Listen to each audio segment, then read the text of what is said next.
Teman-teman, selamat berjumpa lagi di channel Jak Motivator. Dan kali ini saya akan berbagi ilmu komunikasi. Jadi, bagaimana sukses berbicara di depan umum. Karena terlepas dari dua hal yang sangat penting ya. Jadi, sebenarnya kita itu bisa sukses berbicara di depan umum atau public speaking asalkan kita bisa bebas dari dua hal ini. Yang pertama, itu adalah kaitannya dengan masalah teknis. Jadi gampangannya begini, orang itu tidak punya kemampuan berbicara di depan umum. Itu penyebabnya ada dua hal, penyebab utamanya. Yang pertama, kemampuan teknis, jadi yang berkaitan dengan ilmu berbicara di depan umum. Kemudian yang kedua, itu penyebabnya adalah traumatis, yang kemudian menjadi mental block gitu ya. Nah, kita akan bahas satu persatu. Yang pertama dulu, yaitu yang berkaitan dengan teknis teoritis gitu ya. Nah, ini berkaitan dengan kemampuan seseorang yang tidak berani berbicara di depan umum karena tidak punya ilmu public speaking atau tidak punya ilmu berbicara di depan umum. Dari sisi kemauannya dia bagus, tinggi gitu ya, punya kemauannya cukup tinggi, tetapi dia tidak mempunyai kemampuan, pengetahuan, ilmu dan hal-hal yang berkaitan dengan teknis berbicara di depan umum. Nah, saya contohkan dulu ketika saya berada di dunia broadcast ya, sebagai seorang broadcaster. Tentu saja dalam beberapa periode itu ada teman-teman baru.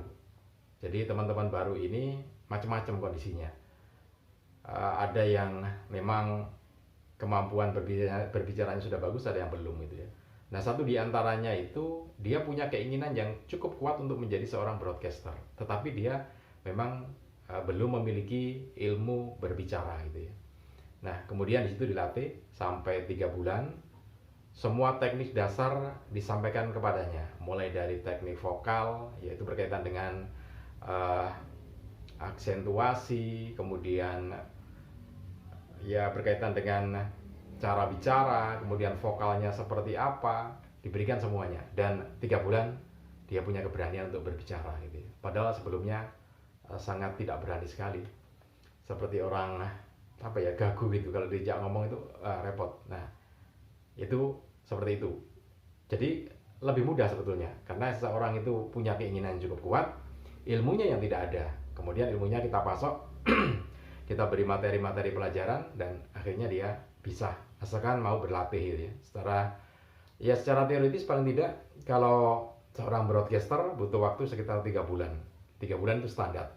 Artinya kalau dia punya kemampuan lebih berarti dia akan lebih cepat gitu ya. Tapi kalau dia punya kemampuan dan semangatnya tidak terlalu tinggi, ya bisa sampai 4 bulan, 5 bulan, atau 6 bulan. Dari nol gitu ya. Karena di situ akan dilatih semuanya. Suara yang cempreng, bagaimana bisa berubah menjadi suara yang punya power gitu ya. Suara yang lebih berwarna gitu ya. Orang yang mungkin agak gagap bisa jadi bagus lagi gitu. Tidak gagap, lancar berbicara gitu. Ada semuanya di situ. Nah, itu yang berkaitan dengan kemampuan atau tidak punya kemampuan secara teknik dasar. Oke, itu yang pertama. Oke, sebelum kita masuk ke yang kedua, dan saya akan bahas lebih dalam di materi yang kedua ini, serta contohnya ya. Anda yang belum subscribe, jangan lupa subscribe terlebih dahulu. Kemudian tekan tombol loncengnya, supaya nanti Anda selalu mendapatkan informasi, notifikasi dari channel Jak Motivator kalau kita melakukan update informasi atau video terbaru. Dan pastinya itu akan bermanfaat untuk Anda. Jangan lupa juga share video ini ke teman-teman Anda melalui channel media sosial, baik itu Facebook, kemudian juga WhatsApp, ataupun yang lainnya.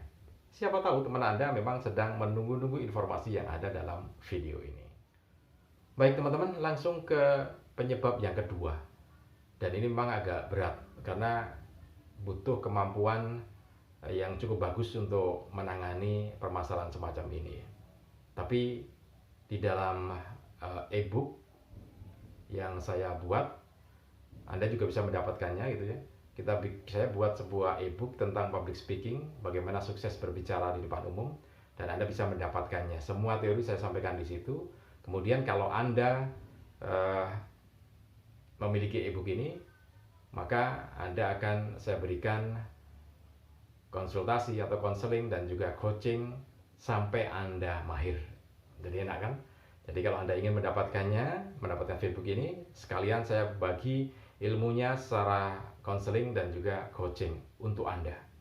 Nah, untuk mendapatkan Facebook itu, e-book itu, silakan Anda hubungi nomor WA yang ada di bawah ini untuk mendapatkan e-book Public Speaking for All ya, untuk semuanya. Oke, kita lanjut lagi ke contoh yang kedua atau penyebab yang kedua. Jadi penyebab utama yang kedua seseorang itu tidak berani berbicara di depan umum itu berkaitan dengan traumatis yang kemudian menjadi mental block. Nah, ini saya contohkan kasus ya yang pernah saya tangani. Jadi waktu itu saya dimintai tolong untuk seseorang yang ini kalau mau berbicara di depan umum itu tiba-tiba nangis dia gitu. Nah, masalahnya ini adalah seorang guru SMA yang sudah beberapa tahun menjadi guru SMA di situ. Kemudian pada sekian tahun tiba-tiba dia ada permasalahan. Jadi ketika dia mengajar gitu nggak bisa ngajar, mesti berbicara 5 menit kemudian dia akan duduk dan menangis gitu. Terus seperti itu 2 tahun seperti itu. Nah, akhirnya saya dimintai tolong untuk menyelesaikan ini, dan saya dengan seorang teman saya untuk menyelesaikannya. Jadi caranya, karena ini saya tahu bahwa ini adalah sebuah traumatis. Karena ya kenapa saya katakan traumatis, karena ini kan sebetulnya seorang guru yang sudah mengajar lama, kemudian dia punya kemampuan berbicara, waktu itu tiba-tiba hilang kemampuannya berbicara gitu. Padahal ngajar itu kan bisa 1,5 jam, tapi dia 5 menit, 10 menit dia sudah nggak kuat untuk ngajar. Nah, akhirnya saya datang, kemudian maaf saya menggunakan ilmu hipno ya. Jadi di hipnotis itu kan macam-macam, ada yang induksi, ada yang deduksi gitu ya. Jadi ini karena kita sudah tahu bahwa ini adalah penyebabnya adalah traumatis, maka dia langsung kita hipnotis, dan kebetulan dia juga ini percaya dengan ilmu hipnotis dan mau gitu ya, sehingga kita mudah sekali untuk mencari penyebabnya apa. Nah, setelah kita hipnotis kemudian kita ajak ngobrol gitu ya. Jadi kita ajak ngobrol pada waktu kita hipnotis itu. Ya seperti acara di televisi itu. Jadi kita ajak ngobrol, kemudian muncullah permasalahan-permasalahan itu. Di antaranya muncul ternyata dia punya istri yang sakit bertahun-tahun belum sembuh gitu ya. Menurut dia kayaknya nggak bisa sembuh gitu ya, sehingga menjadi beban. Kemudian yang berikutnya ada beban lagi, ternyata ada anak-anaknya yang juga pegawai negeri, dinas di daerah konflik, masih di Indonesia, di daerah konflik, dan tiap hari mendengar berita-berita jelek dari televisi itu tentang daerah konflik itu, sehingga dia kemudian jadi beban gitu ya. Nah, beban itu ternyata disimpan sendiri, akhirnya jadi traumatis itu tadi. Jadi ya ketika dia ngajar atau ada di lapangan upacara bersama siswa-siswanya itu, mesti dia nggak bisa bicara gitu ya. Bicara berapa menit itu langsung menangis. Nah, kita cari, sudah tahu penyebabnya, kemudian kita frame ulang gitu ya. Kalau di ilmu hipnosis itu di frame ulang. Jadi di frame ulang itu artinya peristiwa itu yang tadi istrinya sakit, tidak sembuh, kemudian anak-anaknya di sana, padahal semuanya baik-baik saja, anak-anak juga baik-baik saja meskipun tidak ada konflik, tapi dia kepikiran gitu ya. Kebetulan orangnya introvert gitu ya, jadi kepikiran dan akhirnya ada beban. Nah, itu yang kemudian kita ubah.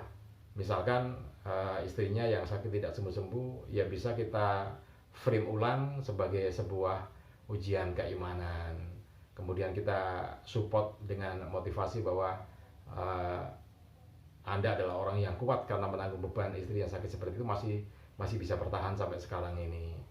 Kemudian kita berikan juga support juga bahwa anak-anaknya tidak ada konflik tapi baik-baik saja, karena memang di sana baik-baik saja. Tidak semua daerah konflik itu kemudian tiap menit, tiap detik ada konflik, dan tidak semua orang terlibat gitu ya. Nah, itu yang kita supportkan ke dia. Kemudian kita berikan satu support yang lebih sugesti yang lebih bagus lagi ya, bahwa Anda adalah orang yang kuat, yang ini apa, mampu, selama ini sudah mampu berbicara, tentu kedepannya juga mampu. Nah, semacam itu ya. Pokoknya ada kalimat-kalimat yang sugesti positif gitu ya. Dan akhirnya setelah kita selesaikan itu, ternyata pada sesudah pertemuan pertama itu akhirnya dia mampu berbicara sampai 1 jam gitu ya. Jadi awalnya hanya 10 menit, 15 menit, dia mampu sampai 1 jam.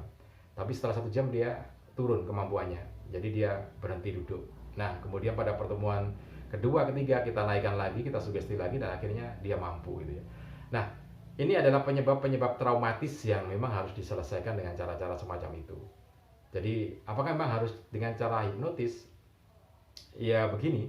Jadi, hipnotis itu kan ada dua. Hipnotis induksi, jadi langsung masuk gitu ya. Langsung masuknya artinya ditidurkan gitu ya. Tidur gitu ya, tidur gitu. Nah, itu induksi. Tapi ada yang deduksi. Jadi deduksi itu seperti bahan bakar apa? Batu bara itu kan panasnya kan deduksi, naik turun gitu kan. Berubah. Nah, kalau deduksi itu ya kita ajak ngobrol biasa seperti ini, kemudian ya orangnya harus tegas kalau kalau ini ya, kalau mau menghipnotis itu tegas gitu, kemudian punya wibawa sehingga dia didengarkan sama orang ini gitu kan. Sehingga dia masuk dan kita bisa masukkan sugesti-sugesti positif itu. Nah, itu kemampuan hipnotis dengan cara metode deduksi. Ada induksi, ada deduksi. Nanti kita bahas tersendiri ya. Nanti untuk penyembuhan, bukan penyembuhan, tapi untuk solusi mereka yang traumatis berbicara itu. Nah, di e-book saya sudah saya bahas juga itu, sehingga nanti Anda kalau ingin mendapatkan e-book ini, maka saya akan berikan e-booknya, kemudian juga saya akan pandu, saya akan berikan kesempatan untuk coaching dengan saya dan konseling untuk saya sampai selesai, sampai Anda mahir berbicara itu ya. Nah, itu contoh-contoh yang bisa saya sampaikan. Nanti akan kita bahas lagi yang lainnya yang lebih membantu Anda. Oke, mudah-mudahan ini bisa bermanfaat untuk Anda. Salam dan sukses selalu untuk Anda.